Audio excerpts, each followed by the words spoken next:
In 1963, inside the deafening halls of the BSA factory at Small Heath in Birmingham, the most feared single-cylinder motorcycle engine in Britain was quietly ordered to die. The 500 cc BSA Gold Star DBD34 was not just a machine, it was a mechanical weapon. It was the undisputed king of the Clubman's TT, the 110-mile-per-hour monarch of the North Circular, and the definitive sound of the café racer era. Yet, at the peak of its street credibility, the world's biggest motorcycle manufacturer shut it down.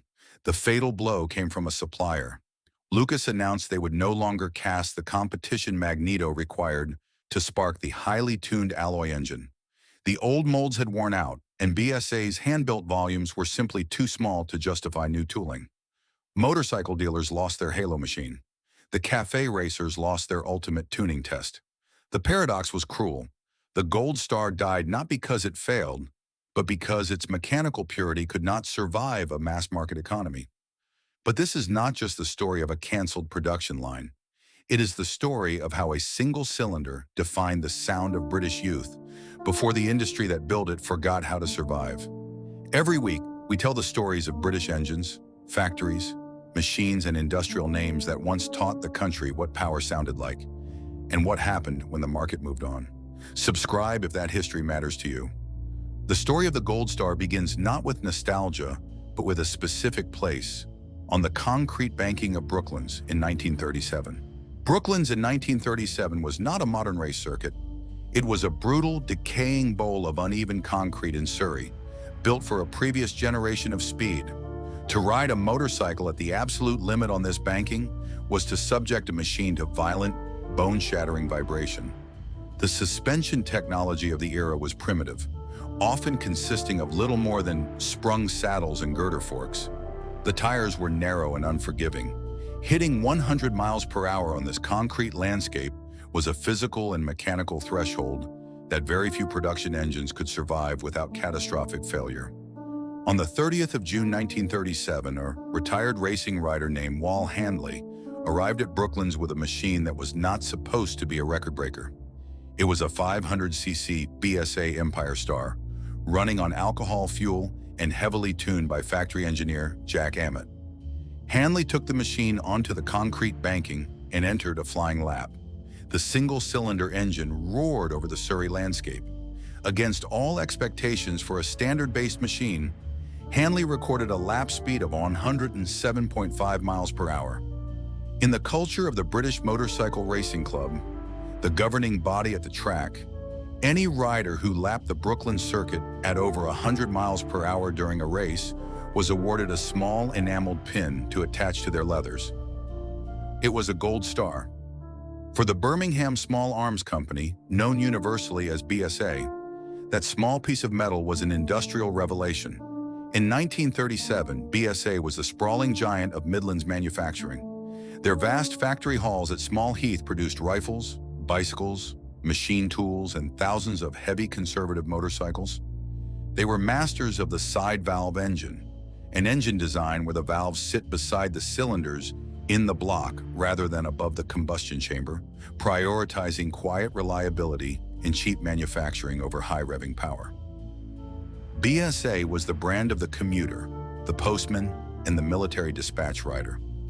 They were deeply respected by fleet owners for their cast-iron durability, but they were rarely feared on the track by the likes of Norton or Velocette. Handley's 100-mile-per-hour lap changed the company's trajectory overnight.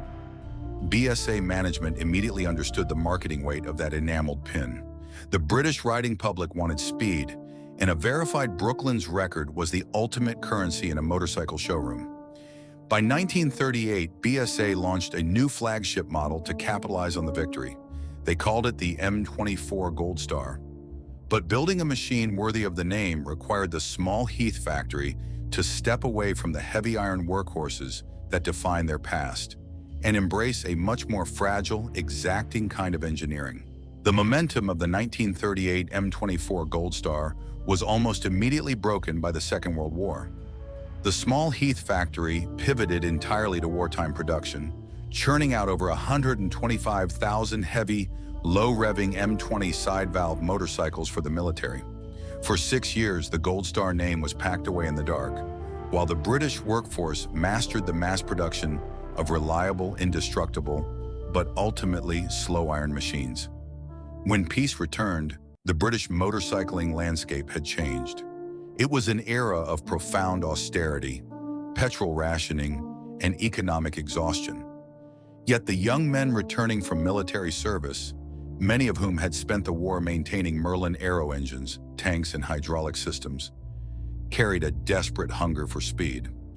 They did not want the heavy commuter motorcycles of the 1930s. They wanted to race. The problem was access. A purpose-built racing machine, like a Norton Manx, was astronomically expensive, reserved only for professional riders and well-funded teams. The British public needed a working-class weapon. In 1948, BSA answered that absence by reviving the Gold Star badge, bolting it to the ZB32 354cc and ZB34 500cc models. These new machines were built around the post-war B-series engine architecture.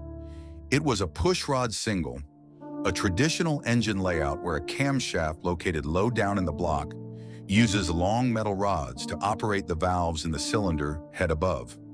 It was a system that kept the engine remarkably narrow and relatively cheap to manufacture, though the heavy mechanical valve train inherently limited how fast the engine could safely spin before tearing itself apart. What made the ZB34 different from a standard commuter engine was the factory's approach to the parts counter. BSA realized that they could not build one perfect motorcycle for every rider, so they turned the Gold Star into a modular racing platform. Through the local dealer network, a buyer could order a Gold Star with specific compression ratios, different racing carburetors, specialized camshafts, and close ratio gearboxes. It was no longer just a motorcycle. It was a bespoke catalog of speed delivered to provincial showrooms. The true proving ground for this new engine was not Brooklands, which had been abandoned during the war, but the Isle of Man. In 1947, the Auto Cycle Union introduced the Clubman's TT, a race specifically designed for production-based, street-legal motorcycles rather than pure factory prototypes.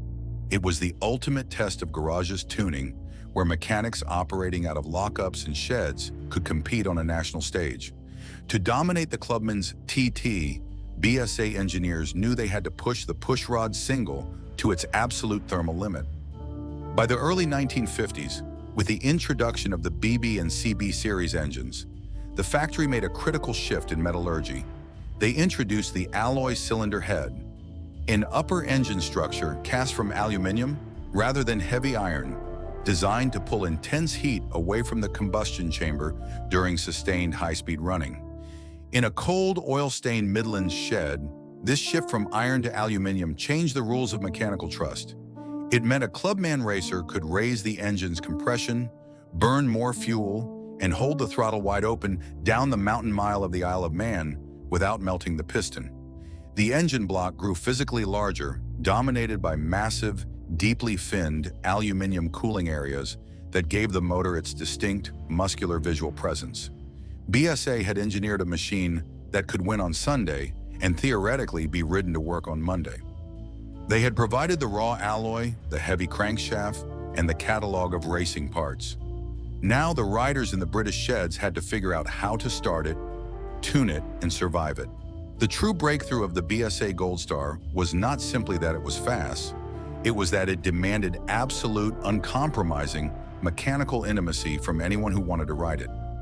To own a Gold Star in the early 1950s was not like owning a standard commuter motorcycle. It was to accept a second unpaid job as a race mechanic. The physical center of this relationship was the shed. Across Britain, in cold, damp brick lockups, young men armed with basic spanners, oil-stained workshop manuals, and a stubborn willingness to learn, began extracting unprecedented power from a single piston. The heart of their obsession was the fuel system. A carburetor, a mechanical device that mixes raw fuel and air before drawing the volatile mixture into the engine, is the lung of any classic motorcycle. For the ultimate Gold Star specification, BSA did not fit a standard, polite carburetor. They offered the Amal GP, The Amal GP was an unapologetic racing instrument. It had no choke mechanism to help start a cold engine on a freezing British morning. More crucially, it had no idle circuit. It simply was not designed to allow the engine to tick over quietly while stationary. If a rider on a Gold Star stopped at a junction or a set of traffic lights on the North Circular, the engine would stall unless the rider constantly blipped the throttle. This mechanical limitation accidentally created a cultural phenomenon. The aggressive staccato roar of a BSA single being, repeatedly revved at a standstill, was not entirely an act of youthful rebellion. It was a mechanical necessity to keep the heavy piston moving.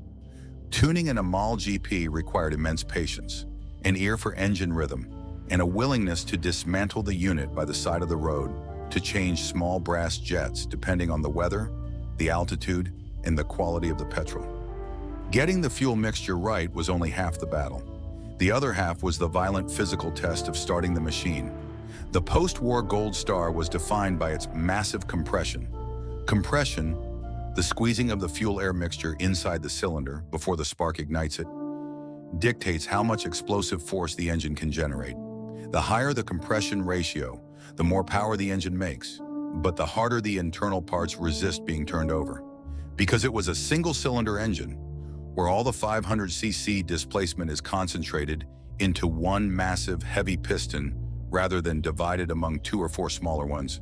Pushing that piston past its compression point required extreme physical force. There was no electric starter button. There was only a heavy steel kickstart lever on the right side of the gearbox. Starting a highly tuned Gold Star was a strict, unforgiving ritual. A rider had to slightly flood the carburetor until raw petrol wept onto the engine casing. They then pulled a small lever on the handlebar called a valve lifter, which temporarily held the exhaust valve open to bleed off the engine's compression, allowing the rider to gently cycle the heavy piston until it reached top dead center. Next came the ignition. The rider had to manually retard the spark timing using another lever, ensuring the explosion in the cylinder would happen late enough that it would not fire backwards. Finally, the rider would drop their entire body weight onto the kickstart lever in one massive decisive strike. If the rider hesitated or if the ignition timing was slightly too advanced, the engine would backfire. The massive force of the 500cc piston being driven the wrong way would violently throw the kickstart lever back up. Across Britain, the Gold Star became infamous for bruising shins, tearing leather boots, and even breaking the ankles of riders who failed to respect the starting ritual. It was a machine that physically rejected the incompetent. This sheer difficulty acted as a filter. It meant that those who successfully rode Gold Stars were not just casual motorcyclists, they were highly skilled operators. And in the Clubman's TT on the Isle of Man, this cadre of garagistes proved unbeatable. By the mid-1950s, the BSA Gold Star had established a monopoly on British club racing. The grids were seas of silver fuel tanks and deeply finned alloy blocks. If a privateer team wanted to win, they did not look at other catalogs. They ordered a BSA. In 1956, the factory introduced the ultimate, final iteration of the engine, the DBD34. It featured a modified cylinder head with an enormous 1.5-inch inlet valve to draw in even more fuel and air. It was paired with an incredibly loud, distinct, swept-back exhaust pipe. This exhaust created the final piece of the Gold Star myth, the sound. On overrun, when the rider closed the throttle and the engine slowed the motorcycle down, the DBD34 exhaust produced a high-pitched, metallic chirping noise. It became universally known as the Goldie Twitter or Tweety sound. In a dark transport café car park, long before the motorcycle even came into view, the people standing outside could hear that distinct acoustic signature echoing down the motorway. It commanded instant respect. It proved that the person approaching had the money to afford the machine, the strength to start it, and the mechanical skill to keep the Amal GP carburetor from drowning the spark plug. The factory had built a racing engine for the road. The British youth were about to turn it into an identity. By the latter half of the 1950s, the BSA Gold Star had broken out of the racing paddocks and factory test tracks.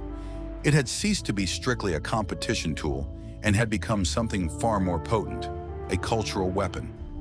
The battleground shifted from the mountain course of the Isle of Man to the arterial roads of post-war Britain. The most famous of these was the North Circular Road in London, and its spiritual center was a 24-hour transport stop called the Ace Café. The young riders who gathered there under the orange glow of the streetlights were chasing a singular, defining metric: the ton. To do the ton meant reaching 100 miles per hour on a public road. Today, it is a routine speed for modern vehicles. In late 1950s Britain, it was a terrifying mechanical threshold. Hitting 100 miles per hour on a single-cylinder motorcycle required a machine that could punch a hole in the air through sheer brutal torque. The Gold Star DBD34, when fitted with the GP carburetor and a swept-back racing exhaust, could comfortably reach 110 miles per hour. But achieving that speed was a violent, intensely physical event. The vibration from the massive 500cc piston moving up and down thousands of times a minute would blur the rider's vision in the mirrors and numb their hands through the clip-on handlebars. The steel frame would flex under the aerodynamic load. Stopping relied entirely on standard drum brakes, mechanical systems where friction linings are pressed outward against the inside of a metal hub, which were notoriously prone to overheating and fading when used heavily from high speeds. To hold a Gold Star flat out in top gear along a dark, rain-slicked British motorway was an absolute act of trust in the mechanics of the engine and a complete disregard for personal safety. Yet the BSA factory in Small Heath fully leaned into this dangerous prestige. They were the largest motorcycle manufacturer in the world, an industrial empire that produced tens of thousands of humble commuter bikes, including the tiny two-stroke BSA Bantam that carried postmen and factory workers. But the Gold Star was their halo. Through a vast British dealer network, an ordinary teenager with enough saved wages could walk into a high-street provincial showroom, open a BSA catalog, and order exactly the same engine specification that was currently dominating the Clubman's TT. They could specify the close ratio gearbox, the racing camshaft, and the massive 1.5-inch inlet valve. They were buying a factory-built racing engine with a number plate bolted to the back. In the rigid social hierarchy of the transport café car park, the Gold Star sat at the absolute summit. When a rider pulled up on a Triumph Twin or a Norton commuter, they were respected as part of the crowd. But when a rider pulled up on a DBD34 Gold Star, identifiable instantly by its gleaming silver tank, aggressive stance, and the massive, deeply finned alloy block ticking as the metal contracted in the cold air. The crowd parted. The machine was rolling proof of commitment. It proved that the rider could afford the extortionate insurance premiums. It proved they had mastered the treacherous, ankle-breaking kickstart ritual. Most importantly, it proved they had the mechanical sympathy to keep a pure racing engine alive in stop-start traffic without fouling the spark plug. The Gold Star had become more than just an assembly of aluminium and iron. It was the definitive measure of a British rider's nerve. This absolute authority on the public roads was entirely underwritten by what the Gold Star was doing on the racetrack. While the café racers were using the DBD34 to terrorize the North Circular, the professional and amateur racers were using it to completely monopolize British motorsport. Nowhere was this more visible than on the Isle of Man. In the mid-1950s, the Clubman's TT, the race explicitly designed for road-legal motorcycles, became little more than a high-speed BSA parade. In 1955, 33 of the 37 finishers in the 500cc Senior Clubman's race were riding Gold Stars. By 1956, with the introduction of the DBD34, the dominance became so overwhelming that the Auto Cycle Union, the governing body of British motorcycle racing, eventually had to abandon the Clubman's TT format altogether. The Gold Star had effectively destroyed its own racing class by leaving no room for a rival to win. To understand the scale of this achievement, one must look at where the engine was actually born. The Birmingham Small Arms Company was not a boutique racing outfit operating out of a quiet garage. Small Heath was a colossal, sprawling industrial leviathan. It was an empire that cast, machined, and assembled thousands of heavy, conservative commuter motorcycles, mundane side-valve fleet bikes, and the tiny two-stroke BSA Bantams that carried the British working class. Yet hidden within this massive volume production factory was the competition department.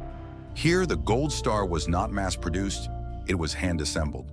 Skilled fitters took the heavy iron and alloy components and painstakingly built each engine by hand. They balanced the heavy crankshafts, the rotating shafts that turned the brutal downward force of the piston into rotational power. They hand-lapped the valves into the cylinder head, ensuring a perfect seal to hold the massive compression. Before any Gold Star was allowed to leave Small Heath, it was bolted to a dynamometer, a machine used to measure engine power, and tested to its limit. Every single buyer received a verified test certificate proving the engine produced the correct horsepower. This was an astonishing industrial commitment. A mass-market factory was effectively delivering bespoke, hand-tuned racing engines to the provincial high street. By 1960, the Gold Star had become an institution. In a dark race paddock at Thruxton, or under the sodium lights of a transport café car park, the sensory impact of the machine was undeniable. There was the sharp, eye-watering scent of Castrol R, a castor-based racing oil that defined the smell of mid-century British motorsport. There was the aggressive, frantic ticking of the massive aluminium cooling fins, contracting in the cold night air after a high-speed run. And there was the sheer physical presence of the riders themselves, exhausted and vibrating from wrestling a 500cc piston at maximum revolutions. In a Britain where an engine could decide whether a rider commanded the night, survived a treacherous mountain circuit, or proved their worth outside a roadside cafe, power was not an abstraction. It was metal, fuel, labor, heat, sound, repair, risk, and trust. The BSA Gold Star had pushed the British single-cylinder concept to its absolute physical ceiling. To make a pushrod single go any faster, the factory had to fit heavier springs, more aggressive camshafts, and larger valves, creating an engine that was violently trying to tear itself apart at maximum speed. It demanded constant maintenance, precise ignition timing, and an Mould carburetor that required the rider to possess the ear of a mechanic and the patience of a saint. It was the ultimate expression of the British single. But that same mechanical purity was already becoming a trap. The collapse of the greatest single-cylinder engine in Britain did not begin with a catastrophic failure on the racetrack, nor did it begin with a sudden loss of horsepower. It began with a quiet, administrative decision from a supplier. The first crack in the Gold Star's armor appeared at the very edge of its supply chain. The highly tuned DBD34 engine relied on a specific competition magneto, a self-contained electrical generator that provides the high-voltage pulse for the spark plug, allowing a racing engine to run perfectly without relying on a heavy, vulnerable battery system. This crucial component was manufactured by Lucas Industries, the sprawling British electrical giant. By the early 1960s, the tooling and casting molds that Lucas used to produce this specific racing magneto had worn out from years of use. Lucas executives looked at the order sheets from BSA. The small Heath factory was ordering these competition units in batches of mere hundreds, while Lucas was pivoting to supply hundreds of thousands of standard electrical components for the booming mass-market car and motorcycle industries. Lucas informed BSA that they would not invest the money to retool for the competition magneto. The volume was simply too low. This seemingly minor supply chain fracture instantly exposed the fragility of the entire Gold Star program. Without the Lucas Racing Magneto, the DBD34 engine could not produce the reliable, high-speed spark that defined its performance. BSA engineers scrambled for a solution. They experimented with standard coil ignition systems, but these required batteries, added weight, and compromised the pure, self-sufficient mechanical ethos of the racing single. The Magneto crisis forced BSA management to look closely at how the Gold Star was actually being built. What the accountants at Small Heath saw was terrifying. BSA was structured to be a high-volume manufacturing empire. Their financial survival relied on casting and machining thousands of identical components and assembling them rapidly on moving lines. But the Gold Star was a bespoke, hand-built disruption sitting in the middle of this volume model. Every single DBD34 engine required a skilled fitter to hand-lap the valves, carefully balance the heavy crankshaft, and spend hours bolting the unit to a dynamometer to verify its horsepower. As labor costs in the Midlands began to rise in the post-war economic boom, the profit margin on the Gold Star shrank to almost nothing. The company was effectively subsidizing a racing legend. The Gold Star had become an engine that was too famous to kill, but too expensive to keep building. As these internal industrial pressures mounted, A new, entirely alien force arrived on the British streets. In the late 1950s, Honda arrived on the Isle of Man to study the European racing establishment. By the early 1960s, Japanese motorcycles began appearing in British showrooms. The machine that fundamentally changed the argument was the Honda CB77. It was a 305cc twin-cylinder machine, but its engine architecture belonged to a different universe. It featured an overhead cam, an engine design with the camshaft located directly above the combustion chambers, completely eliminating the heavy push rods used in the BSA. Without those heavy moving parts, the Japanese engine could safely spin to 10,000 revolutions per minute without violently tearing itself apart. More devastatingly, the Honda did not leak oil on the driveway. It did not require the rider to constantly adjust the carburetor jets to account for a cold morning, and it entirely removed the physical barrier to entry that the Gold Star demanded. The Japanese machine featured an electric starter. In a British garage, the contrast was absolute.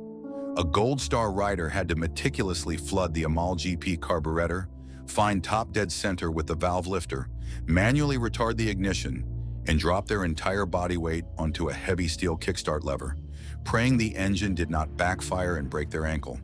The Honda rider simply turned a key and pressed a small plastic button on the handlebar. The engine idled smoothly. For the hardcore garagistes and the most committed café racers, the electric start was viewed as an insult, a soft convenience for riders who did not understand true mechanics. But for the wider British market, convenience was a revelation. A rider no longer had to be a part-time mechanic to go fast. The Japanese had not just built a different engine, they had built a different definition of mechanical trust. The Honda did not shake the rider's hands numb. It did not require specialized knowledge to keep it running in traffic. It simply worked.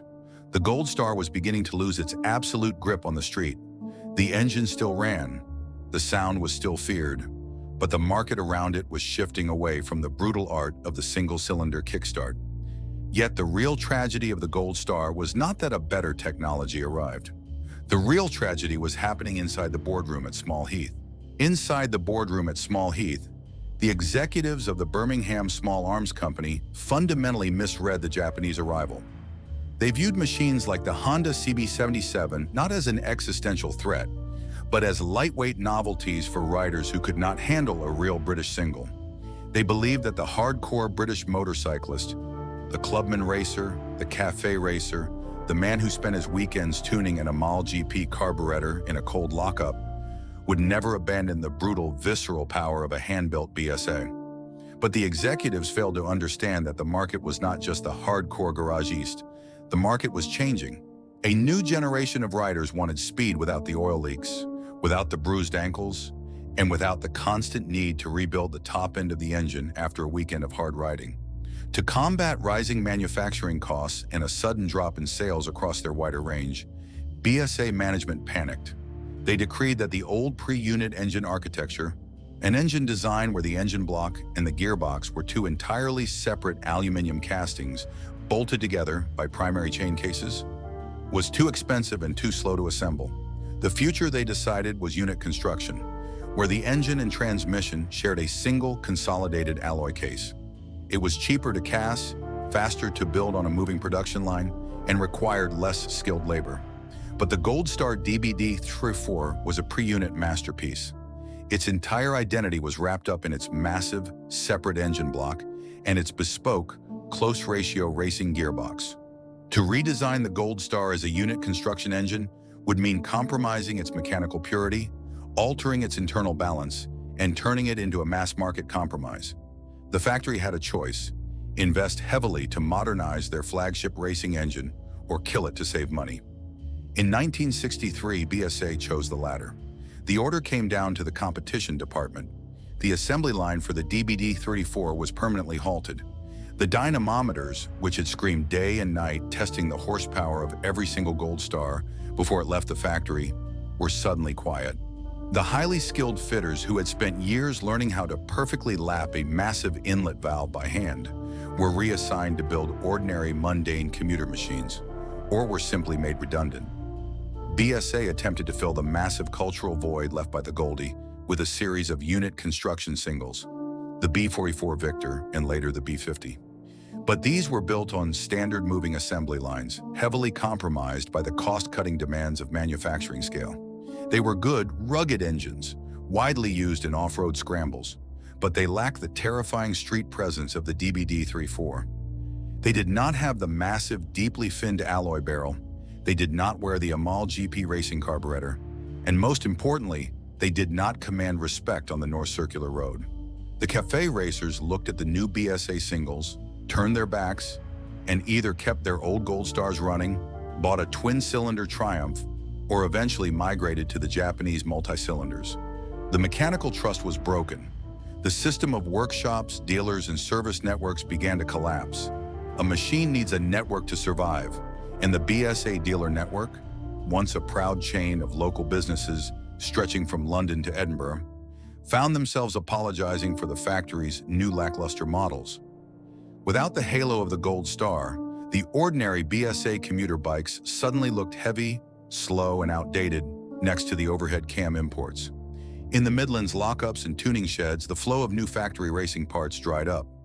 Mechanics had to start raiding scrap yards, breakers yards, and auto jumbles just to keep the old DBD34s running on the street. By the late 1960s, the financial rot inside the BSA empire became terminal. The company that had once been the largest motorcycle manufacturer in the world, the sprawling Midlands giant that had armed the British military and dominated the Isle of Man, was collapsing under the weight of outdated factories, terrible management decisions, and the relentless efficiency of the global supply chain. The final indignity came in 1973. Facing total bankruptcy, BSA was absorbed into the Norton Villiers Triumph Group in a desperate state-sponsored merger. It was a complete failure of corporate consolidation. The vast, sprawling, small Heath factory, once a proud industrial city within a city that employed thousands, was eventually shuttered. Its machine tools were sold off, its foundries silenced, its gates locked forever. The greatest single-cylinder engine in Britain had not been defeated by a faster rival on the racetrack. It had been destroyed by a worn-out magneto mold, an electric starter button from Japan, and an industry that forgot how to build greatness. The engine still ran, the orders stopped, the tuning sheds emptied, the parts grew harder to find. The factory line died, the sound faded, the badge remained on the gate, the Gold Star was gone. The Britain that created it was about to follow. The Birmingham Small Arms Company, once the sprawling leviathan that armed a nation and dominated global motorcycle production, ceased to exist as a true manufacturing power. The small Heath site was not just a factory, it was an industrial city within a city, a labyrinth of foundries, machine shops, and moving assembly lines that employed thousands of Midlands workers. Today, that world has been systematically erased. The vast halls that once echoed with the deafening roar of testing dynamometers and the heavy stamp of forging presses have been flattened. Much of the footprint where the DBD34 was painstakingly hand-assembled is now occupied by retail parks, quiet industrial estates, and modern commercial developments. The name BSA survived, of course. Like many fallen British marques, the badge was passed around through various corporate holding companies, occasionally resurrected by foreign ownership to sell modern, emission-compliant, electric start retro machines. But the original empire, the one forged in heavy iron, raw aluminium, and castor oil, was dead. Yet the Gold Star engine did not die with the company. Across Britain, in cold lockups, private sheds, and specialist restoration workshops, the DBD34 simply refused to become obsolete.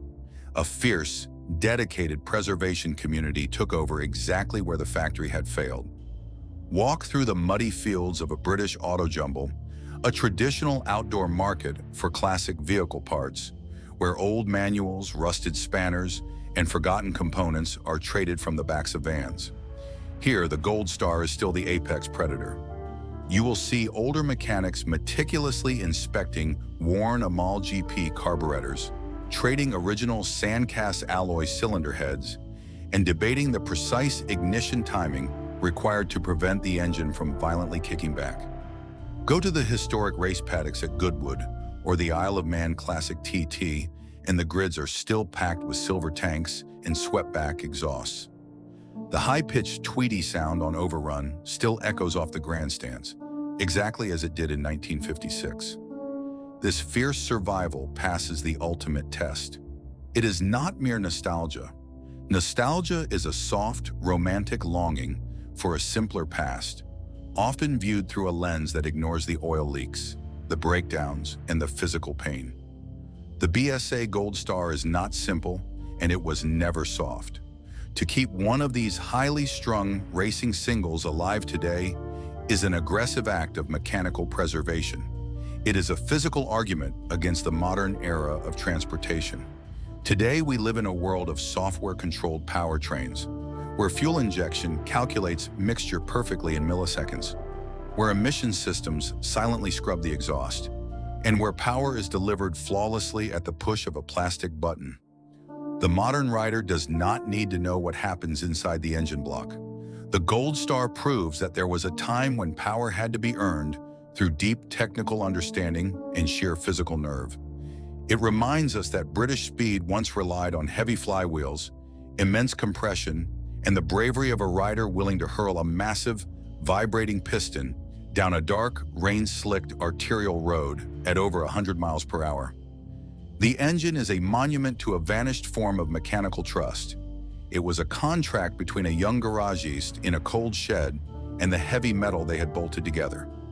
If the rider tuned it right, the engine would make them a king. If they got the ignition timing wrong, it would break their leg. The ultimate irony of the Gold Star's demise is found in the supply chain. The very component that triggered its execution in 1963, the Lucas competition magneto, is now painstakingly remanufactured by independent British specialists. The supply chain that the giant BSA empire could not sustain because the volume was too low has been entirely rebuilt by enthusiasts who understand that the engine is too culturally important to silence. Today, small engineering firms cast new housings, win new copper coils, and ensure that the spark remains pure, completely independent of the mass production economics that killed the original factory. The global motorcycle industry has spent the last 2 decades trying to recreate the aesthetic of the 1950s café racer. Factories across the world now build reliable, smooth, heavily regulated single-cylinder motorcycles that superficially look like a classic British machine, but they can never replicate the mechanical soul. They lack the dangerous kickstart ritual. They lack the terrifying, vision-blurring vibration. They lack the uncompromising demands of a racing carburetor with no idle circuit. Britain did not stop needing motorcycles. It simply stopped tolerating the physical demands of pure, unfiltered mechanical speed. The wider market chose convenience over character and the electric starter over the kickstart lever. But the original machines remain stubborn, loud, and brilliantly difficult. Somewhere in a damp Midlands shed, an original DBD34 engine block sits on a heavy wooden workbench. The massive aluminum cooling fins are dulled by decades of heat and dust. A faint weep of Castrol R oil traces down the primary case. The heavy steel kickstart lever waits on the right side of the gearbox, demanding respect, strength, and a mechanical intimacy that the modern world has entirely forgotten how to build. See you in the next one.